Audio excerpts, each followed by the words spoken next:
प्रश्न तुमचे, उत्तर आमचे. अचूक, निर्भीड आणि सडेतोड.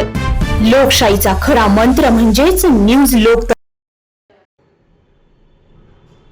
येवल्यातील अंगणगाव येथून वैभव संजय साळवे वय 23 वर्ष राहणार रांजणगाव तालुका येवला आणि दीपक वाल्मिक गायकवाड वय 17 वर्ष राहणार वाकद तालुका निफाड हे दोन युवक बेपत्ता झाल्याची तक्रार येवला शहर पोलीस ठाण्यात त्यांच्या नातेवाईकांनी केली आहे. काल रात्री 12 वाजता दोन्ही बेपत्ता तरुणांच्या नातेवाईकांनी पोलीस अधिकाऱ्यांना प्रत्यक्ष भेटून त्वरित तपास लावण्याची मागणी केली.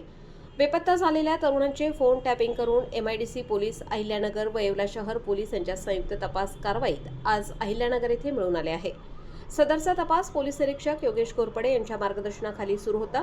पोलीस हवालदार श्रीकृष्ण बोडके, पोलीस कॉन्स्टेबल मुकेश निकम यांनी या कामी महत्त्वाची भूमिका बजावली. मिळालेल्या माहितीनुसार दोन्ही बेपत्ता तरुण आपलं अपहरण झाल्याचं सांगत होते.